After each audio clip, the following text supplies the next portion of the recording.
Amanda Nunes is once again the double champion. Yes, she defeated Juliana Pena.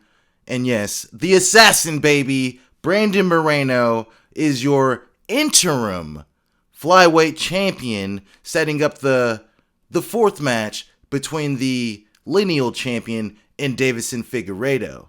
I got the homie here to break it down with me, and I'm going to do that right now. Roll the intro.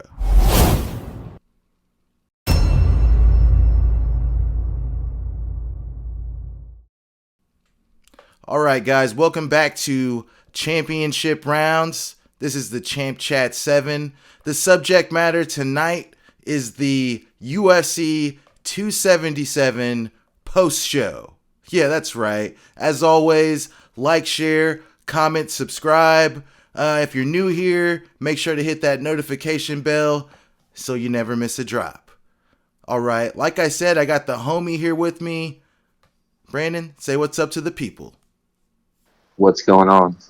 Hey, man, glad to have you here. If you had to, out the gate, give the main card a grade, where does that stand with you? What's your grade on the main card? A minus. All right. Just because, there was somebody that lost on the card that I consider one of the greats at heavyweight, but we'll get into that. But yeah, A minus for sure. Absolutely. It was a great card. Absolutely, and we will get into that. So, Brandon, without further ado, let's just jump into it. The first fight, you got Magomed Ankalaev. He stops Anthony Smith 3 minutes and 9 seconds into round 2. Anthony Smith claims that he broke his leg, as the commentators eloquently relayed to us, listening at home. And what do you think about that finish, and how high do you have Ankalaev's ceiling? Well, I mean, the damage was done by Magomedov, or whatever his name is. I'm horrible with names. I'm like Joey Diaz when it comes to the names, but you know exactly who I'm talking about. He landed a low leg kick. It was almost on the Achilles, it seemed like. But it seemed like after he landed that kick, Anthony Smith's whole posture changed. It kind of reminded me of the Conor fight with Dustin Poirier. Kind of wobbly on the legs, really unsure. And as we saw, it really led to his downfall.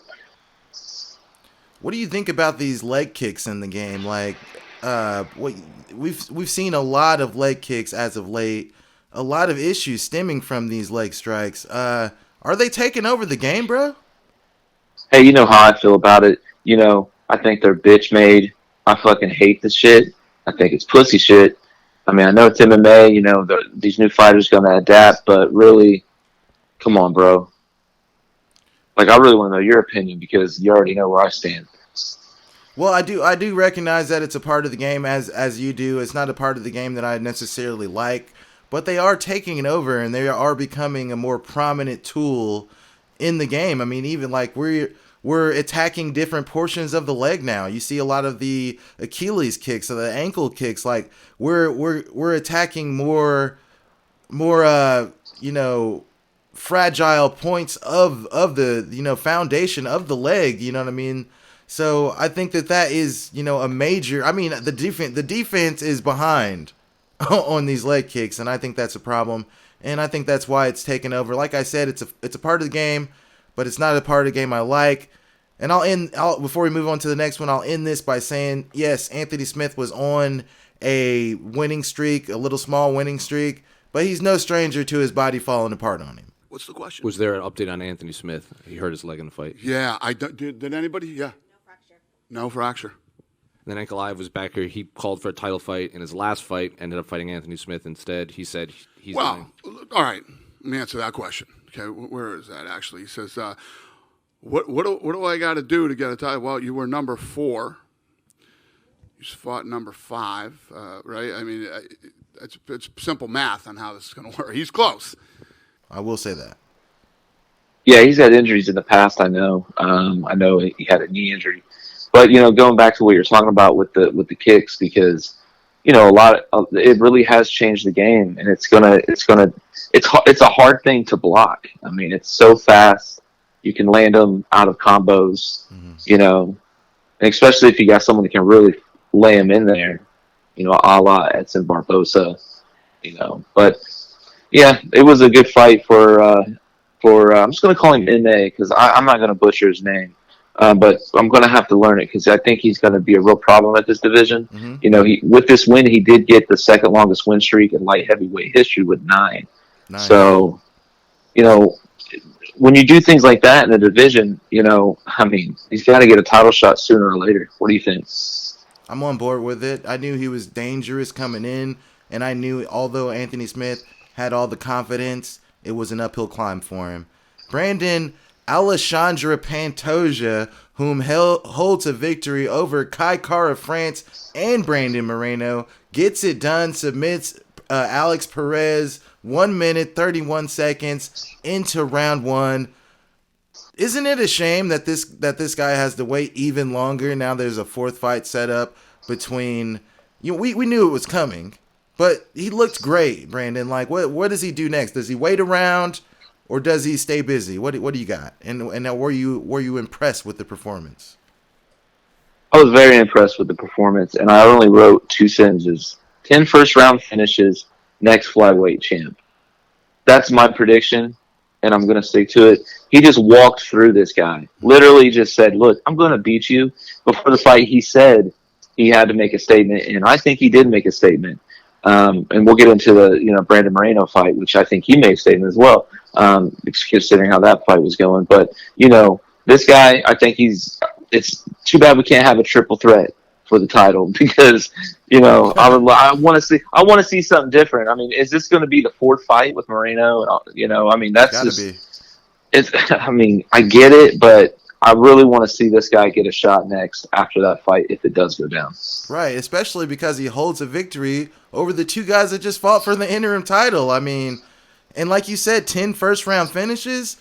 Alexandre Pantoja was a beast on The Ultimate Fighter where they brought in all the undefeated world champions from different organizations and they all fought. And Brandon Moreno, I think, did he win that? I think he might have won that. But at the end of the day, like, Alexandre was a freaking beast.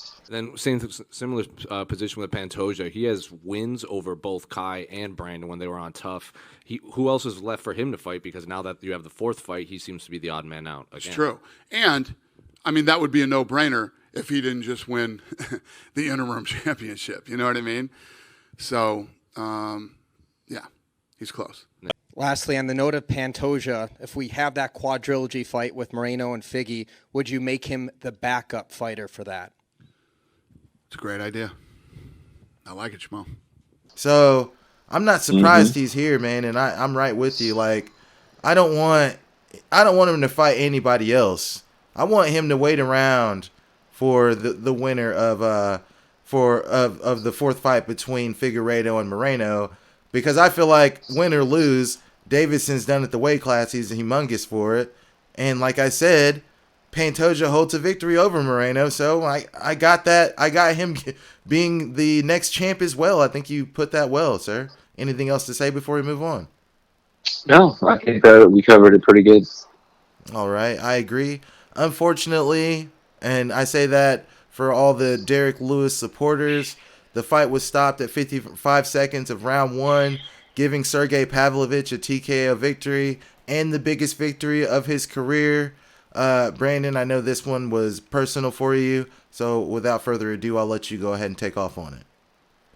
Everybody knows it was a bad stoppage. Dan Mergliotta, you are a dumb son of a bitch, and let me tell you why. You get in there and you have full conversations with fighters, damn near, and are like, oh, well, if you stop the fighter, we can get a little DQ, I mean, it's really up to you. Talking guys into it. But you don't give Derek Lewis, the beast, a chance. Okay, yeah, he kind of fell a little bit. He's a big boy. Yeah, kind of. You know what I mean? And then most of those shots didn't hit. We looked on the replay, and the ones that did hit, they landed at the back of the head. So that's what the bullshit is of it. He jumped right back up. He wasn't out. We've seen fighters that are out or delirious when they face plant. They're out for a moment, and they don't jump up straight to your feet like that. So obviously, it's bullshit. I don't care about this guy. Knowing Dana White, he should run it back. That's all I got to say. Where do you go from now with Derek Lewis? Because he suffered that first round loss, but it could have debatable that it was an early stoppage. I like the ref, but I wouldn't debate that was an early stoppage. It was definitely an early stoppage. When you jump right back up like that and you're ready to go, and listen, he was a little rocked, but no more rocked than Juliana was. 3-4 times during the fight, and she fought 5 rounds. Miragliotta made a mistake, and it happens. But yeah, so I don't think it diminishes Derek Lewis at all. I would have liked to have seen that fight go on. Oh, I hear you, man, and I can sympathize with you because I've been in this situation before, and especially when you feel like the guy had a lot more to go and he still had his faculties and he could have got back to his feet and turned it into a real barn burner that he definitely could have been on the winning end. However, it didn't go his way, and Miragliotta stepped in, unfortunately, and I just hope Derek Lewis has the motivation and the desire to continue to fight, because it really is a big show when he fights. And another request that I have for Derek Lewis going forward, if he does continue to fight, and I hope he does, bro, don't fight in Texas no more. You are the best ever outside of the state of Texas. But when you come home, it's just bad luck after bad luck. I mean, stay out of Texas, Derek. Live there, you know what I mean, and travel for business. You got anything else before we move on? Yeah, I hope he doesn't. I don't think he's going to retire or anything crazy like that. But, I just didn't like that fight at all. It was an early stoppage, and there's really not much you can say. I mean, like I said, run it back. Let's see who the real winner is, because I just don't feel like that was justified. Because you see the replay. I think they should have something I was thinking about, and it could be just nonsense, right? Mm-hmm. I was like, why don't they have a replay rule? Okay, the ref stops it. The guy's up. Oh, yeah, I'm fine. You can see. Okay, let me check the replay. You see the shots didn't hit. I think in that instance, you restart the fight. Well, that's all I got to say. That's kind of a slippery slope. I'm with you. I want to give Derek Lewis all the benefit of the doubt that I possibly can. I love Derek Lewis. But it wouldn't be fair to Sergey Pavlovich at that point, because you're not going to give him that exact position in the fight with Derek Lewis being in that exact state in the fight. So if the referee steps in, unfortunately, all bets are off. The fight's over. But moving on. I've seen Derek Lewis literally have someone. I mean, look, he's been in full mount before in a Kimura. He just pushes a guy up and gets up. I mean, I've seen him in worse situations, basically. Yeah. And then for Miragliotta in this guy's hometown to really do him like that, after, like I said, countless times this guy's been talking to fighters out of, oh, maybe you should just go for the DQ. You win the belt. I mean, come on, man. Give me a break. Miragliotta does talk to him in there. You'd be look, you're up in this fight. I can call it right now, but it'd be a no contest. What you trying to do? Miragliotta will holler at you. Miragliotta will holler at you. But Brandon, we got to move on. Moreno stops Kai Kara France, round 3, 4 minutes and 34 seconds in, with the dreaded liver kick. Before you take off on this one, Brandon, let me say this. I did pick Kai Kara France to win by KO. I was wrong, but in my defense, Kai Kara France was giving Moreno the business. Moreno could not take him down. Moreno pulled guard, and it was a bad decision for Moreno, as he was immediately split by a crisp elbow by Kai Kara France. He was leaking, heavy swelling on the eye, leg beat up. Fair play to him. Catches Kai Kara France with the dreaded Bas Rutten special. Yes, the liver kick sends Kai Kara France crumpled to the ground in a manner where he couldn't no longer intelligently defend himself. Performance of the nights went to Dober and Pantoja, and the fight of the night was Moreno and Kai Kara France. Co-main event, obviously Brandon Moreno wins the interim title. What did you think of his performance and that fight in general? The fight was awesome. It was fight of the night on a great card with a lot of good fights. Moreno's another one. Tough, durable guy. Kai Kara France was in there to win. He got caught. Man, amazing victory for Brandon Moreno. Big respect to both fighters. What do you take away from this? Moreno's a dog, man. He just gets in there, and when you think you got him out, he just hits you with something hard. He never takes his foot off the gas pedal. He was pressuring him the whole fight. And, he was landing other leg kick, body shots as well. Yeah, he definitely. It just wasn't the one. He definitely, did well, work on right. it, yeah. But let me tell you, you get kicked enough times in the stomach, especially when you're fighting a guy like him, man, you're eventually going to go down. And he was hurting for certain. Down the street he didn't want to go to. And, all praise goes to Moreno, man. He was getting his ass kicked, but he turned it around. He didn't give up. That's the thing. He had that Modelo spirit. Yeah, he definitely showed the heart of a champion in there, for sure. He wants to do it in Brazil. Is that something you would be interested in? I don't care, man. We can go to wherever. If he want to go to Brazil, we can go to Brazil. The problem is, he say he will be ready for the winter. He will be ready for December. But for example, the last pay-per-view of the year is in normally in Vegas. So we'll see what happens in the future. I just want to fight before at the end of the year. I've been waiting for him a long time. Like I fought in December 2020, then June 2021, one more time in this year in January 2022. So I want to have one more fight before at the end of the year. So it looks like, going back, it looks like we're going to get that fourth fight, and honestly, man, it's going to be the first of its kind because there's never been a 4-fight trilogy. Well, it can't be a trilogy, but you know what I'm saying. Yeah. Guys fought 4 times for the belt, mind you. Pretty crazy. Yeah, every time was for the belt. That's absolutely true. Definitely gonna be some history in the making when that happens. I just feel like if you fight smart and you don't get into a brawl with Brandon Moreno, you could win. You could finish him or win a decision. Like Moreno landed his shots, but like I said, it was Kai Kara France I had winning those rounds. Fair play to Moreno. He gets it done.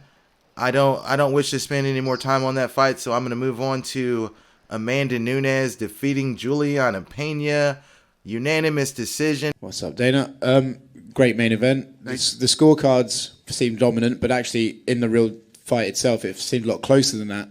What was your thoughts on the fight?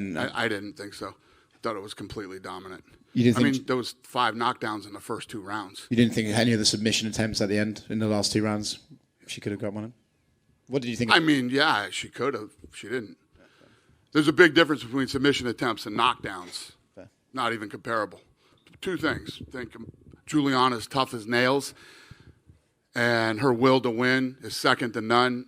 She wanted to win. I think as dominant as Amanda was, and she was dominant tonight, I didn't think it was close any way, shape, or form. It was a complete shutout.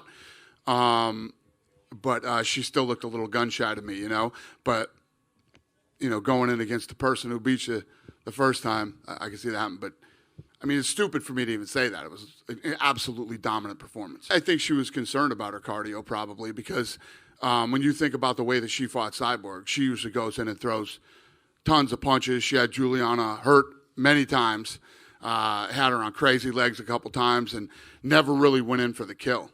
Brandon Nunes was dropping Pena all over the fucking cage through the first 2.5 rounds, if you will. And then she dominated with the takedowns and pretty much controlled where the fight took place for the remainder of the fight. Yes, Pena got her strikes in. She's an absolute dog, tough as hell. She's a fucking cheater, a fucking cheat. Yes, I said it. Numerous fucking glove grabs. Before the commentators brought it up, I'm sitting here in front of my computer just fucking losing my mind. Her hands are just tucked inside of Nunes's gloves over and over and over and over. How does she keep getting away with this? And then finally they notice and say something. And one question about the fight tonight with Juliana. At the press conference when she said, she was going to do pretty much everything under the sun, like all these illegal things in the fight. But there were some moments where we saw her grabbing her gloves, and I believe someone even said that they saw her trying to bite her way out of the choke attempt. Did you feel any of that stuff going on? And, did you say anything to her in those moments? No. I want to watch again to see those moments. So was very slippery too, you know. It's like I know she like I think the blood as well. I know was be able to get like a good finish. And when I went to the rear naked choke, like she was slippery too. She was defend as well, of course. But like at that point, I say like, you know what, I just gonna like prove it, like I'm better than her in every way right now. I'm gonna like just hang out here, like she try to finish it, you know. But like that, I couldn't let it out go, you know. Like it's like she did everything she could, but like I'm better than her, you know. I proved it tonight.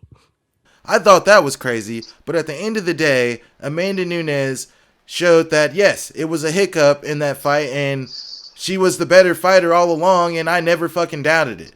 But Brandon, what is your takeaway from this fight? Yeah, Amanda Nunes looked like a totally different fighter. She reinvented herself. She looked like she was in great shape. I mean, just phenomenal. She looked amazing. I mean, she did. Her hands looked accurate. They were accurate. She had speed on them. They weren't sloppy. And her takedowns were really nice and slick. I mean, you know, a couple of them there towards the end were kind of sloppy, mind you. And you know, there was a clash of heads that caused some damage on Nunes. Yeah. But you know, she dominated the fight. That's why the judges scored it 50-43. Were you surprised at how tough she was? She took a pretty big beating. I know a lot of people thought the fight was close, but Dana was in here and he said it was absolute domination the whole fight. Yeah, who say that? It was close. The commentators were saying it was a good, tough, close fight, but Dana thought it was a blowout. Well, I didn't even know who was commentating that. You know, I could finish her, but I want to go 5 rounds with her tonight to prove I was better than her.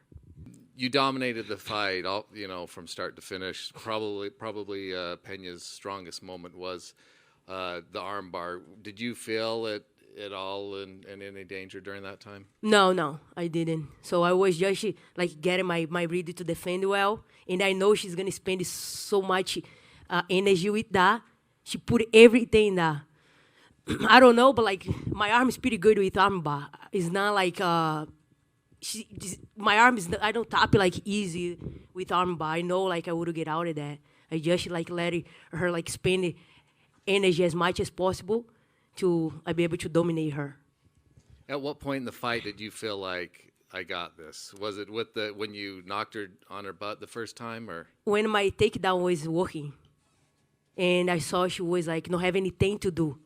She tried everything she has, and then nothing worked, and then I knew right away I have the fight. Mm-hmm.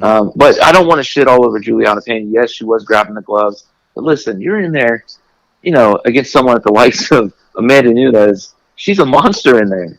You know, she's already dropped you 5 times. You know, she's got power, and now she's on top of you, and you're just fighting for your life to survive, man.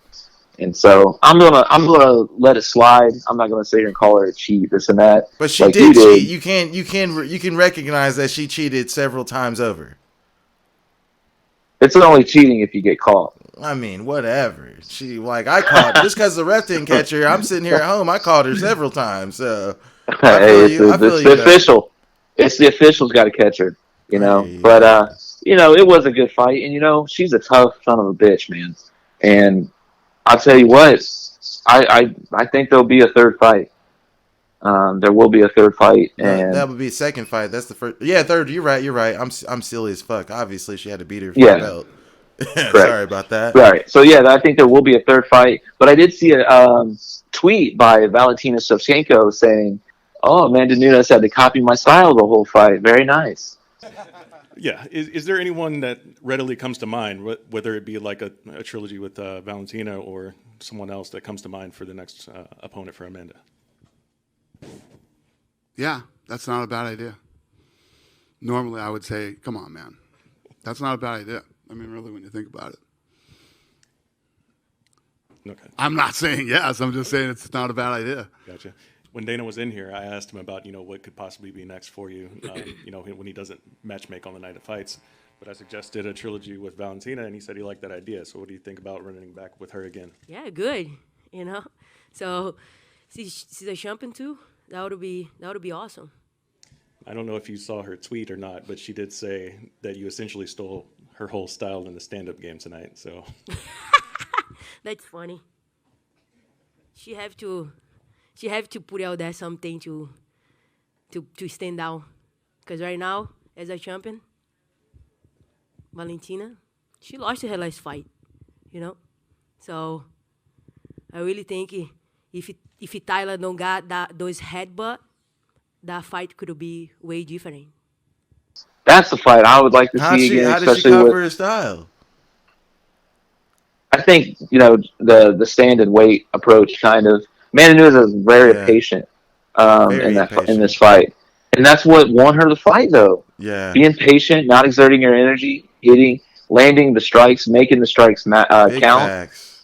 and she did a lot of damage. She busted her open She on the ground with split the her elbows. open several times with those elbows on the Right, ground, man. her face was a crimson mask in the sound of Jim Ross. But yeah, dude, it was a great 5-round war, man. And I love fights like that. And now she's the 2-time. So, but I guess the only thing I would propose is, who do you think she fights next? Well, I mean, after Valentina Shevchenko's last fight, it's like that fight had controversy. Like, I wouldn't be mad if they ran that fight back. So I wouldn't do, if she looked like really dominant, I would be calling for, Amanda versus Valentina, but apparently Nunes is going to fight someone at 145 pounds. So we'll see who that is.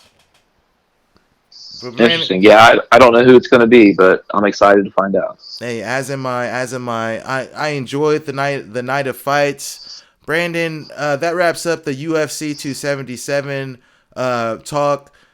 The most legitimate fight of Jake Paul's career has been canceled. You have a saying that you put on fights every weekend. I don't know if you saw the news, but apparently not everyone can do that. The Jake Paul fight ended up being cancelled a week out from the bout. I wondered if you had any thoughts on it, and I know how much you love being asked about it. Nobody can do that. Nobody can do it. And, I'm not going to sit up here and be happy or gloat that their fight fell out. I mean, both those guys, I'm sure, put in a lot of hard work and a lot of training to get ready for this fight, spent money to get ready for this fight. But I will say this. Just because you were an accountant here doesn't mean you know what the fuck goes on here. And doesn't mean that you can run a fight promotion company.